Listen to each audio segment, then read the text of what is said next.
સુરતમાં ભાજપ દ્વારા પેટા ચૂંટણી સેન્સ પ્રક્રિયા હાથ ધરાઈ છે। વોર્ડ નંબર 18માં એક બેઠક પર પેટા ચૂંટણી માટે ભાજપ કાર્યાલય ખાતે નિરીક્ષકોએ દાવેદારોને સાંભળ્યા હતા। સુરત મહાનગરપાલિકાના વોર્ડ નંબર 18માં પેટા ચૂંટણી માટે પાલિકા દ્વારા તૈયારી શરૂ કરી દેવામાં આવી છે। મુંબઈ પ્રોવિન્શિયલ મ્યુનિસિપલ કોર્પોરેશન અધિનિયમ 1949ની કલમ 15 મુજબ બેઠક ખાલી પડ્યા બાદ 6 માસમાં પેટા ચૂંટણી યોજવાની થાય છે।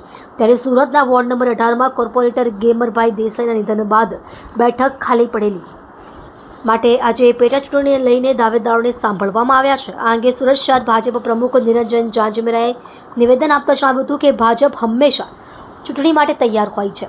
આજે એક બેઠક પર કાર્યકર્તાઓ દાવેદારી કરશે અને તેમને નિરીક્ષકો તમામ દાવેદારોને સાંભળશે।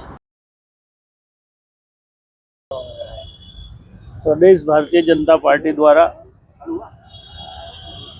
गुजरातनी अंदर अनेक नगरपालिका अने महानगर अने साथे साथे आज सूरत जेवी एक दुखद घटनाना कारणे एक खाली पड़ेली एक सीट अने ए पण ओबीसी रिजर्व छे अने एना माटेनी जे प्रक्रियाओ चालवानी छे एमां निरीक्षक तरीके ज्यारे मारे आववानुं थयुं छे हवे पछी अमे शरूआत करीशुं અને જે કંઈ પ્રદેશની ગાઈડલાઈન છે એ પ્રમાણે એક વ્યવસ્થિત રીતે સારો ઉમેદવાર મળે આ નગરને એ પ્રકારની પ્રક્રિયા અમે પૂરી કરીશું।